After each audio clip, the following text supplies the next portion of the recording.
que sim. Este é o terceiro episódio da nossa série Study Bible Esther, né? Nós já passamos aí da metade e tem sido uma jornada de muito aprendizado, né? Nas últimas semanas nós temos nos debruçado sobre o livro de Esther e não só aprendido particularmente um pouquinho a respeito de cada personagem, mas principalmente aprendido um pouco mais a respeito do nosso Deus e de como ele age a favor, em favor do seu povo.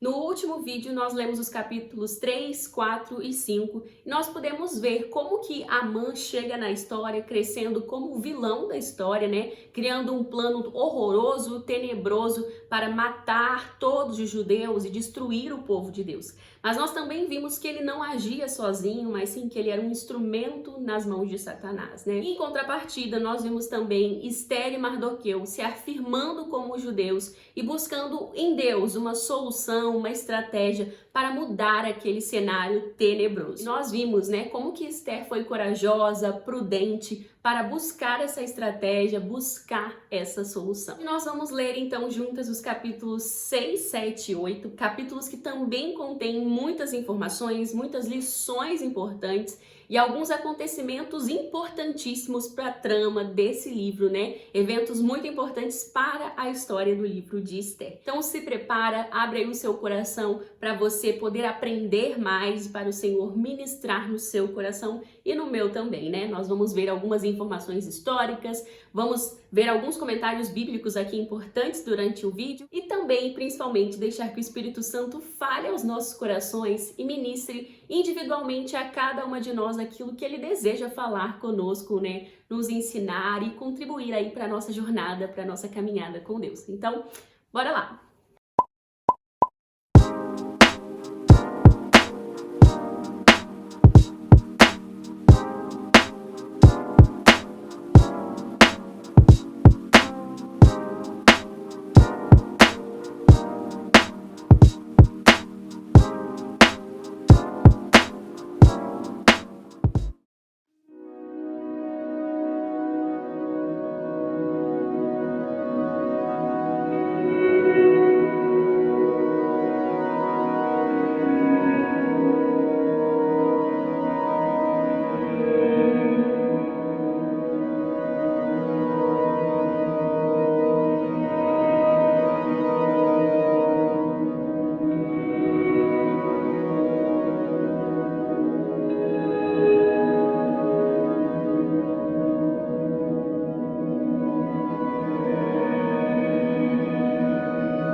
Gente, uau, não sei vocês, mas é sempre incrível, por mais que eu já tenha lido o livro de Esther várias vezes, mas é sempre incrível contemplar o agir de Deus nessa história. A partir do capítulo 6, nós vemos uma verdadeira virada de jogo, né, na história. Até ali nós vemos Amã se sentindo poderoso, demonstrando a sua ira, a sua raiva contra Mardoqueu, e não só contra Mardoqueu, mas contra todo o povo judeu, né? Mas ele se esquece que aquele povo pertence a um Deus que tudo vê, a um Deus poderoso e a um Deus que prometeu ser fiel àquele povo, mesmo aquele povo não sendo fiel a ele. E ali, quando parece que nada vai mais dar certo, né, que os judeus estão abandonados, o Senhor intercede e vira o jogo. É sempre incrível ver isso, ver o agir de Deus nessa história, ver como que ele salva o seu povo e como que ele usa pessoas simples como Mardoqueu e Esther para isso. Essa história com certeza é lindíssima, sempre me emociona e me impacta muito. E ela me lembra muito, né, dessa provisão do Senhor que realmente chega. Se Ele prometeu cuidar, se Ele prometeu fazer, Ele realmente fará isso, né? O Senhor não é homem para que minta, Ele também não desiste, Ele não esquece, Ele não se ira ao ponto de não cuidar mais do seu povo. Pelo contrário, Ele é um Deus paciente, Ele é um Deus zeloso e Ele cumpre o que Ele prometeu. E essa história é um exemplo disso. E além disso, ele honra os seus, né? Nós vimos lá no primeiro ou no segundo capítulo, né, que Mardoqueu intercede por Xerxes, né? Ele impede que uma conspiração contra o rei aconteça. E naquela época, aquela ação, a boa atitude de Mardoqueu foi apenas registrada nos livros, né? E eu até falei para vocês guardarem isso, para vocês não se esquecerem. E aparentemente ninguém se importou com aquilo. Ninguém honrou Mardoqueu por nada, né, daquilo. E aquela ação era digna de honra. Os reis persas gostavam de honrar os seus súditos, porque a honra era um meio de incentivar que os súditos continuassem cuidando do seu rei, continuassem obedientes, continuassem fazendo uma boa ação, né? Mas aparentemente a honra não veio. Naquele momento a honra não veio mesmo. E parecia que ela nunca viria. Mas o Senhor estava cuidando do momento da honra de Mardoqueu, né? A honra viria do próprio Deus, era o próprio Senhor que estava planejando. E que honra incrível que veio para Mardoqueu, né? Enfim, eu fico sempre impactada com a história, por isso eu resolvi aparecer aqui para comentar já com vocês. Mas agora vou parar por aqui as minhas análises, né? A minha exultação com essa história, para eu ler a minha Bíblia de Estudos, ler os meus comentários, e depois que eu ler os comentários, fizer a minha pesquisa, eu volto para conversar com vocês e trazer aquilo que eu compreendi mais da história. Já compreendi, já tem muita coisa borbulhando aqui na minha cabeça, mas eu quero ler mais para depois vir falar com vocês.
Gente, tenho muitas informações legais para compartilhar com vocês, então vou fazer daquele mesmo esqueminha, vou falar um pouquinho de cada capítulo e vou tentar falar não muito dessa vez, que o último vlog ficou bem grande. Então vou tentar sintetizar essas informações. É que eu gosto muito de falar, você já deve ter percebido. E quando é sobre Bíblia, sobre o que eu tenho aprendido com o Senhor, eu falo mais ainda. Mas vou tentar ser mais concisa dessa vez. Bom, vamos lá.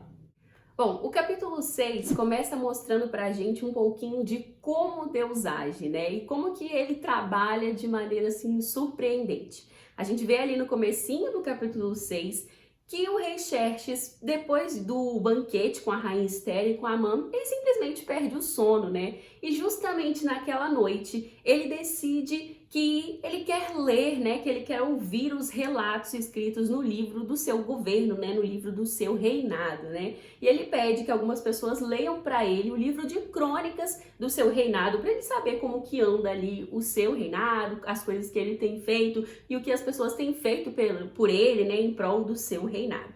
E justamente naquele momento, enquanto é lido para ele o tal livro de crônicas, Amã decide ir até o rei para contar o plano que ele tem, né, para pedir autorização ao rei para mandar enforcar Mordecai, ou Mardoqueu, né? E enquanto Amã vem para o rei com um pedido demoníaco, né, de matar Mardoqueu, de acabar com a vida daquele homem, o rei Xerxes é lembrado da nobre atitude de Mardoqueu, que deu fim à conspiração que teria matado o rei.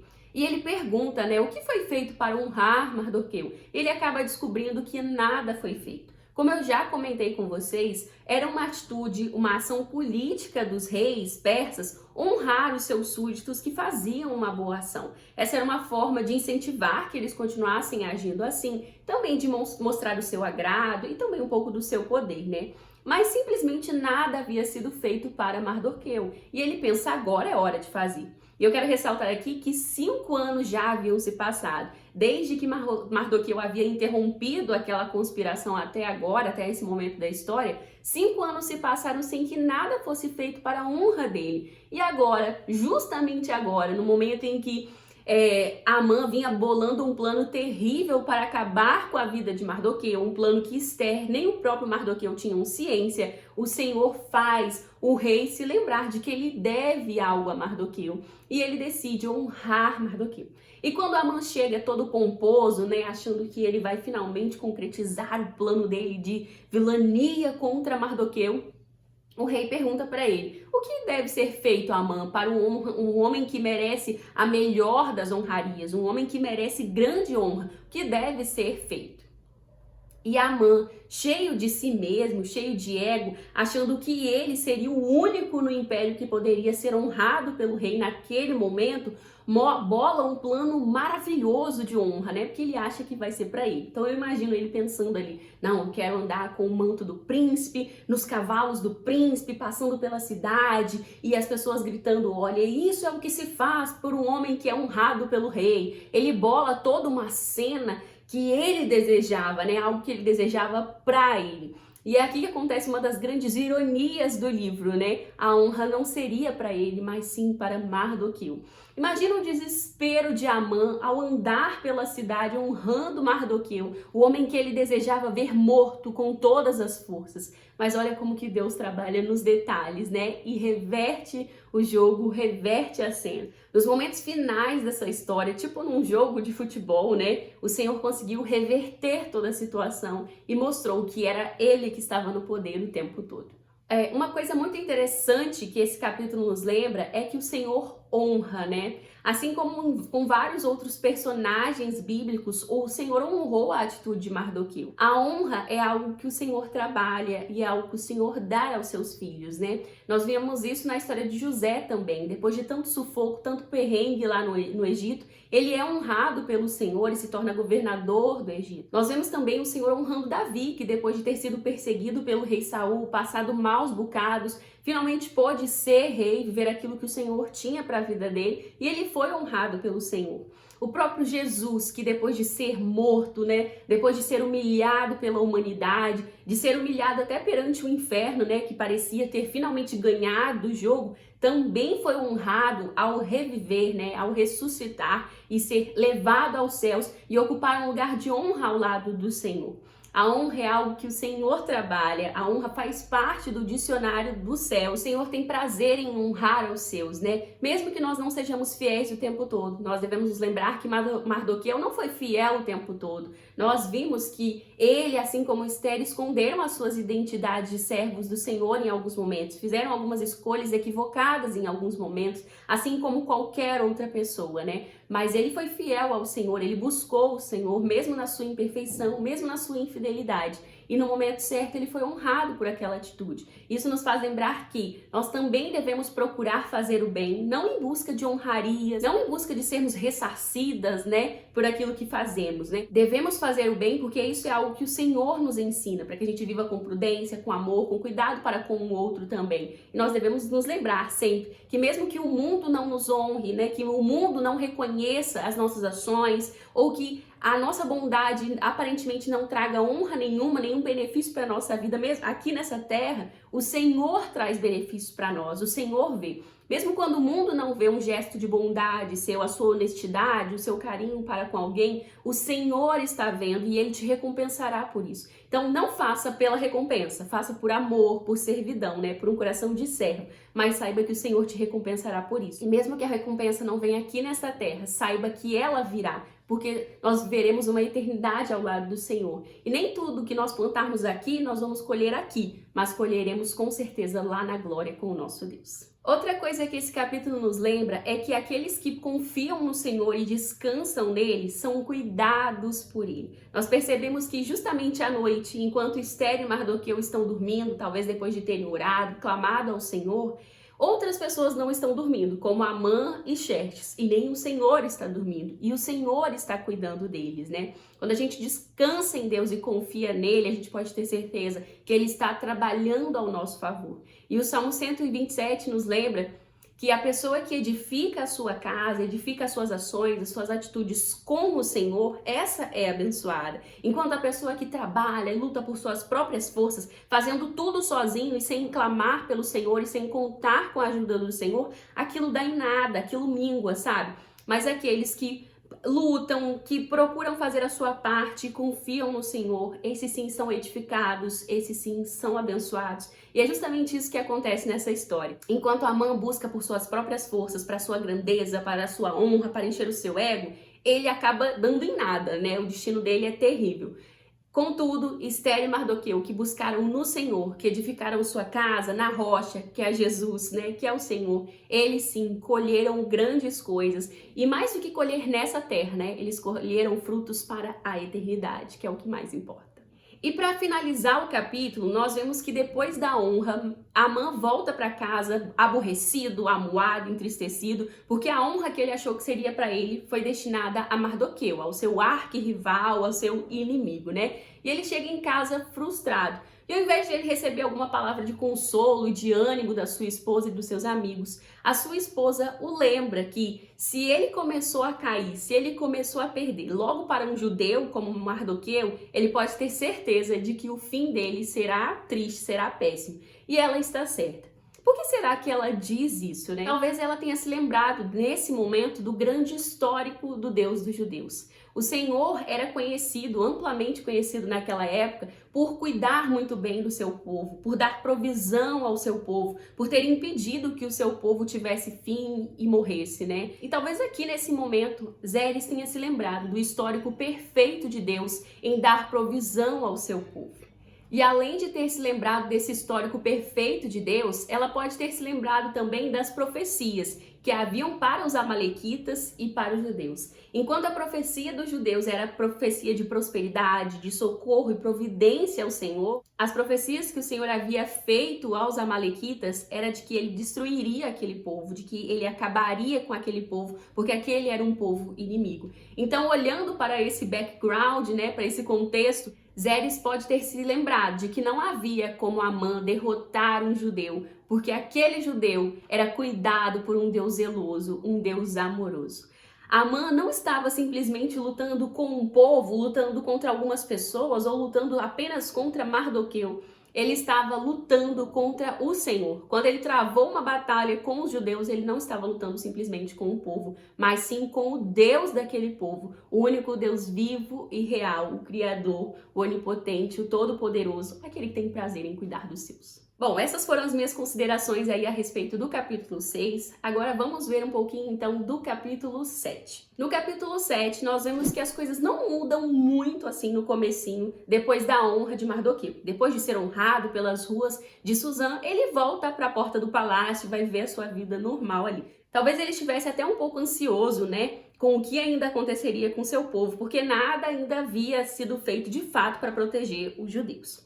Amã, por outro lado, talvez ele estivesse cansado, angustiado por ter honrado Mardoqueu, mas mesmo assim ele teve que ir no tal jantar, né, no tal banquete, né, jantar não, banquete, com a rainha Ester e com o rei Xerxes, né? Ele foi para o segundo banquete que a rainha ofereceria. E lá no banquete ele é pego de surpresa, porque finalmente Ester diz o que ela precisa, né? O que ela queria para o rei. Após ser questionada mais uma vez pelo rei sobre o que ela queria, Ester finalmente conta do que ela precisa.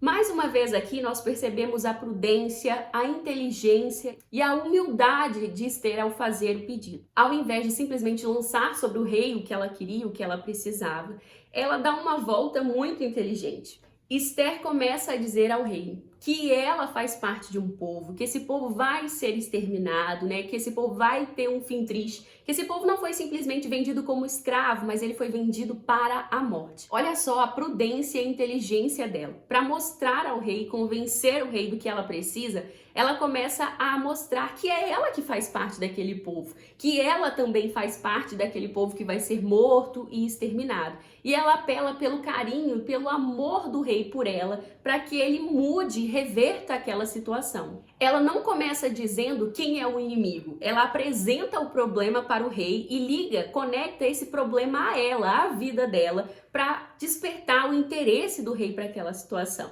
E ela realmente consegue prender a atenção do rei, que pergunta quem é o inimigo, né? Quem é que está fazendo essa maldade contra você e o seu povo, minha querida? E aí sim, Ester conta que o inimigo é Amã. E quando o rei descobre quem é o povo, tudo o que está acontecendo, ele fica furioso. E ele sai do local onde ele está, né? E ao invés de Amã ir com ele, porque era o mais prudente, ter caminhado com o rei, ele fica ali, porque ele sabe que o rei vai acabar com a vida dele, que o rei realmente está furioso. E a última cartada dele é implorar para Ester para que ela o salve, para que ela seja misericordiosa para com ele, né? E quando ele faz isso, ele vai lá no divã, tipo o divã, né, onde Ester estava repousada, e ele tenta segurar os pés dela, né, para pedir por misericórdia, para pedir por clamor, né, realmente por misericórdia, para que ela não deixasse que ele fosse exterminado. E quando ele se aproxima da rainha, o rei Xerxes volta, e ele fica mais furioso ainda de ver Amã naquela posição.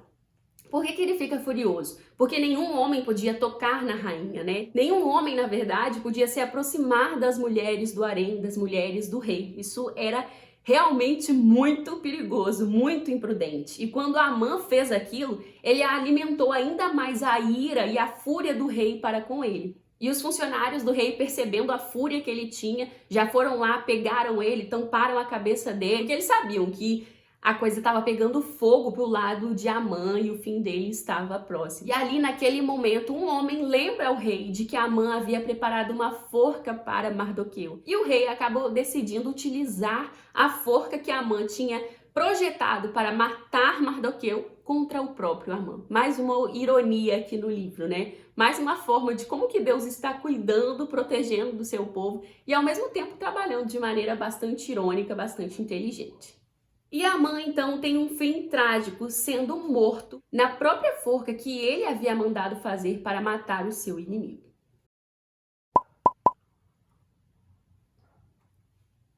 Uma pausa aqui para beber meu café que já está gelado, de tanto que eu falei. Mas enfim, vamos lá para o capítulo 8. No capítulo 8, nós também vemos alguns eventos muito importantes, importantíssimos, né, na verdade. É aqui nesse capítulo que as coisas vão começar a se concretizar, né, que o plano de Deus para salvar o seu povo começa a tomar forma. No capítulo 8, nós vemos que depois que Amã foi morto, o rei deu todas as suas posses, tudo aquilo que Amã tinha para Ester. Naquele período, era muito comum que homens considerados traidores pela coroa persa tivessem os seus bens, as suas posses tomadas e entregues à coroa, né? Elas seriam do rei, e o rei poderia fazer qualquer coisa com aquilo.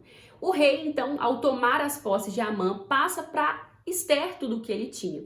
E Ester, de maneira muito inteligente, conta para o rei que Mardoqueu é seu parente, que eles fazem parte da mesma família. Então Mardoqueu é chamado para ir ter com Xerxes e com Ester. E Ester o nomeia como administrador de todos os bens de Amã. Então, Amã não só teve o seu plano falido, né, de matar Mardoqueu, de matar o seu inimigo, como o seu inimigo se tornou o administrador de tudo o que ele tinha. E devia ser uma baita riqueza, muitas propriedades, muitas coisas que vão ficar ali na posse de Mardoqueu. Mais uma vez a gente percebe o Senhor honrando Mardoqueu, né? Bom, mesmo depois de Amã ter sido morto, aquele decreto que ele havia espalhado pelo reino ordenando a morte dos judeus ainda não havia sido revertido. Na verdade, nenhum decreto que tivesse o carimbo, né, aquele anel do rei carimbado, poderia ser revertido. Não havia nada que pudesse reverter aquela ordem que já havia sido dada em nome do rei. Então a ordem do dia em que os judeus seriam mortos ainda estava em vigor. Mais ou menos uns 2 meses depois da morte de Amã, Esther vai até o rei e implora pela vida do seu povo. Ela se joga perante o rei e implora para que ele não deixe que seu povo morra. E aí, mais uma vez, o rei estende para ela o seu cetro e permite que ela fale, né? E ali ela clama em favor do seu povo, pedindo para que ele não permita que eles morram, que eles sejam destruídos. E o rei lembra Esther de que ele já fez muito, né? Ele já protegeu ela, já protegeu Mardoqueu. Mas ainda assim ele permite que eles se unam e façam alguma coisa em favor do povo. Talvez criem um novo decreto que não tire o valor do primeiro decreto, mas permita que algo seja feito para salvar o povo. E aí Mardoqueu se une com os funcionários, né, ali do palácio, e eles elaboram de fato um novo decreto. E esse decreto não desvalida o primeiro, não tem como desvalidar o primeiro decreto. O dia para a morte dos judeus realmente está prescrito, ninguém vai poder fazer nada quanto a isso. Mas Mardoqueu pensa numa nova estratégia, dar autoridade aos judeus para que eles se protejam. E assim, um novo decreto é escrito, permitindo que os judeus se protejam e estejam preparados para o dia em que eles seriam exterminados. Quando esse dia chegar, se alguém atentar contra eles, eles vão ter autoridade para matar essas pessoas, para se proteger contra elas.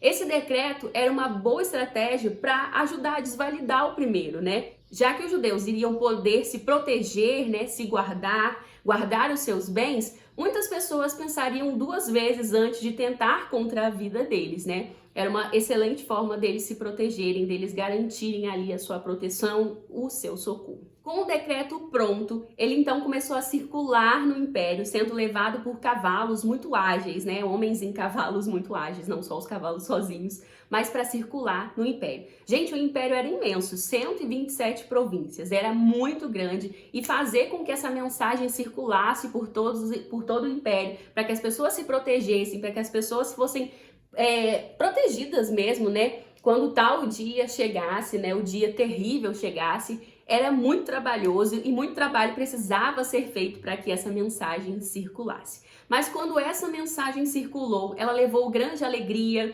grande gozo, grande paz para todos os judeus, né? Eles receberam essa mensagem com muita alegria. E ao invés do choro, do pranto, daquele jejum em busca de uma salvação, eles puderam agradecer e louvar o Senhor pela provisão que Ele realmente mandou.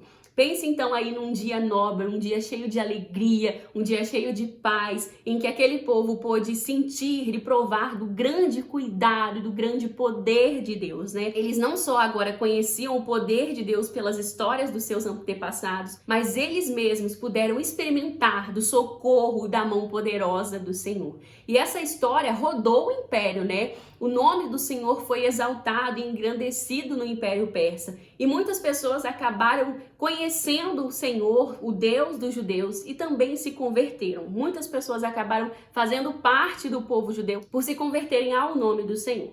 Nós sabemos que nem todas essas conversões foram de fato reais, porque muitas pessoas puderam ter se convertido só ali na empolgação do momento. Mas houve sim quem se converteu e quem se entregou ao Senhor por poder conhecer o poder dele, o cuidado e o amor que ele tinha para com o seu povo. A nossa alegria está em saber que esse mesmo Deus cuida de nós, esse mesmo Deus está atento às nossas vidas e trabalha em nosso favor.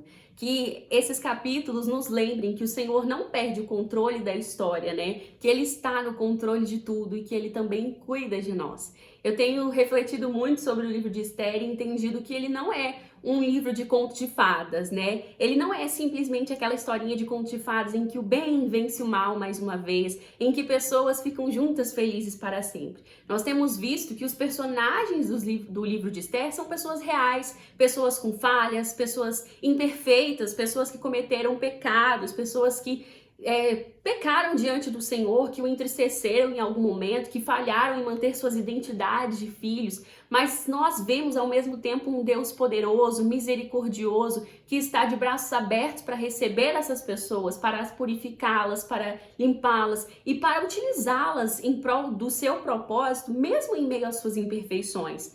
Mardoqueu e Esther não são pessoas perfeitas, não são pessoas tremendamente corajosas que lutaram com as suas próprias forças para salvar o seu povo. Pelo contrário, são pessoas falhas, pequenas, limitadas, mas que foram usadas pelo Senhor apesar das suas imperfeições. E que alegria e esperança isso traz para nós, né? Pois eu e você também somos pessoas falhas, pessoas inconstantes, pessoas que em alguns momentos são infiéis ao Senhor. Pessoas que têm medo, que não têm a coragem necessária, mas que podem encontrar em Deus um renovo, podem encontrar coragem no Senhor, podem ser purificadas dos seus pecados, da sua infidelidade e restauradas pelo Senhor. Essa com certeza é uma história que nos enche de esperança, que nos lembra de que nós também podemos ser instrumentos nas mãos de Deus e de que o Senhor está cuidando de nós em todo tempo, em todo momento, e que a provisão dele virá o tempo todo. E mais do que isso, ela também nos lembra que nós estamos, de fato, em uma guerra real, espiritual, entre o bem e o mal, e que por mais que o mal tente contra nós, por mais que o mal cause tanto pavor no mundo, o bem vencerá. E o bem já começou a vencer desde que Jesus veio à Terra, morreu por nós, ressuscitou e voltou para estar junto do Pai. Um dia o bem vencerá de fato e todos nós seremos resgatados, seremos honrados como Mardoqueu foi honrado, né? E poderemos ter um encontro presencial com o nosso Rei, com o nosso Salvador e ir morar com ele em um novo tempo, em um novo lugar. Outra coisa bem bacana que eu lembrei aqui, só pra gente terminar, ali no finalzinho do capítulo 8, a gente percebe que Mardoqueu sai, né, daquele encontro com o rei, com Esther, pra Suzã, bem vestido com uma roupa de linho. A gente percebe mais uma vez a honra, o cuidado do Senhor para com o seu servo Mardoqueu, né? Isso é lindo de se ver também.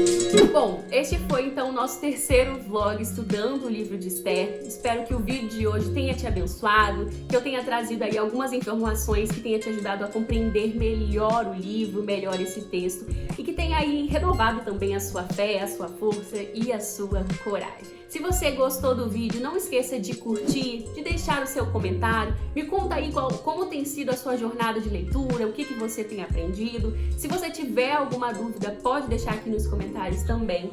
E participe do nosso grupo lá no Telegram, onde a gente discute, compartilha recursos, dicas e aprende juntas a respeito dessa história tão maravilhosa e a respeito do nosso Senhor, do nosso Abba. Não esqueça também de se inscrever no canal caso você ainda não seja inscrito, tá bom? Se inscreve para fazer parte da nossa família. Eu espero que esse vídeo tenha abençoado você e um beijo e até o próximo vídeo. Fique com Deus!